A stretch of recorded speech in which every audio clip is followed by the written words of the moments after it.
Zhiguo He is a professor of finance at the Graduate School of Business at Stanford University.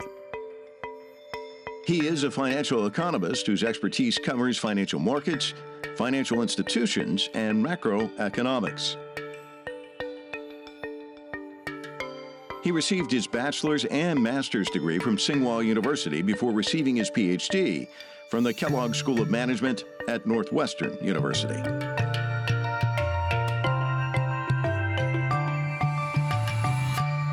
Well, we're going to talk about the two largest economies. Obviously, that relationship key. So where is the relationship now, would you say? And what is the impact on the globe, you think? Right now, they are deeply intertwined still. But you see that yesterday, I'm teaching a China class at the Stanford GSB MBA students. I asked one of my long-term friend who was the government official, actually, was like a PBOC, like a People's Bank of China, People's Bank of China. That's a central bank. So he's working on, these kind of very, very interesting issues that our students like. But what he was saying that, most of the time that, yes, you break the tie, but through the third country that China, export there, and then that third country buy back almost the same product. So in that way that, it's still well connected. That's one thing, let alone many of the direct trade was still happening. One of the things I think about is I've interviewed a lot of soybean farmers in Iowa over the years. And obviously, as you know, business, it's relationships. It's not just trade, and it happens over time. And when you look at the soybean trade, Iowa and China, it took years to build that up, and yet it's almost severed instantly with the tariffs. That can't survive over time, can it? I mean, talk to me about the relationship aspect of all of this. Yeah, that's a super important dimension that you mentioned, and I'm glad that you use this soybean part.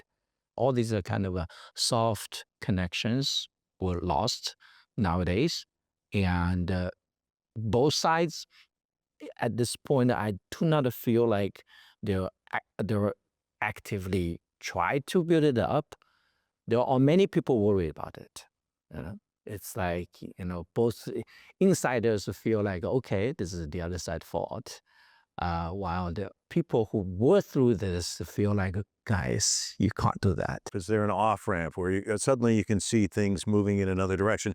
What do you see as a scenario there where perhaps... Actually, I do see. So this is something that the difference between the U.S. and the China. I have these stories, but I couldn't have a very clear solutions. I think that I would have said, like, in China seems to be, there's a lot of people can do that. What does the state visit signify when Trump goes to China? Does that help to ease things? Next time? Yeah. I hope so. I really, really hope so. But I do know that in Beijing, some people will feel like is this something, what can they achieve? Can you talk about the economy in China and the things that catch your eye?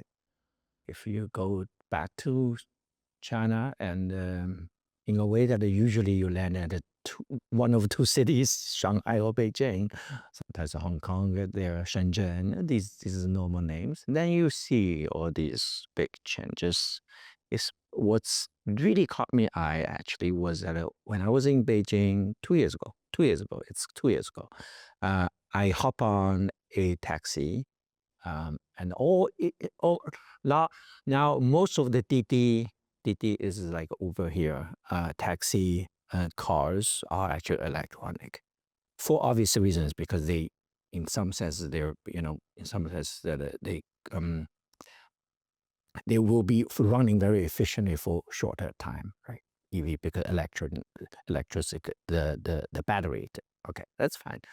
Then I realized that I didn't know this brand. Because I thought I knew like BYD, usual names, Xiaomi or whatever. Then I didn't know this brand. I was asking the driver, He said, what is this? I got this look cool because it looked like a BID. How do I not know? And he said, I'm telling you, this is so-called hawk fox. Hawk fox, whoa, hawk fox, what is this? And he was telling me this is basically produced by a state-owned company, Beijing Automobile. Once this technology become, everybody can do it. I guess the booster from these cheaper financing and all these things, and they will also try to do it. So those are the things that I wanted to say, that not only the energetic competition, super competition, you might heard about these words. It's not only under the private sector, but also this local SOE sector. So what about the transformation and of course the domestic marketplace? That's been an area trying to gin up the domestic market. What are you seeing there in terms of getting more? You could say consumption-driven economy, right?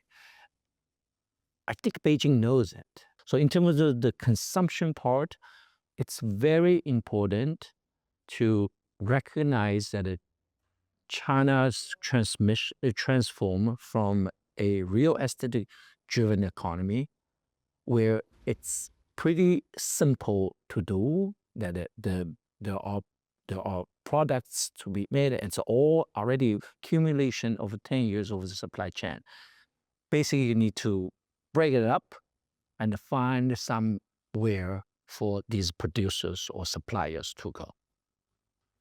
That's a very, very tough job, and Beijing is realizing that they have to do this surgery. Investment is a very easy things to implement, because you can talk to the local government saying, no, these are the things that I will look at you.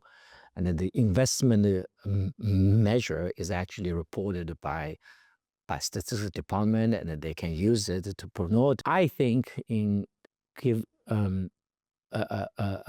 past 2 years, Beijing knows this problem, and therefore that the consumption side is pushing a lot, and these new production and all these things, hopefully, and I do think that they have some ways to get to the consumption or demand side, and if that's I would think that take 5 to 10 years, and that will be healthy. Professor, thank you. Thank you.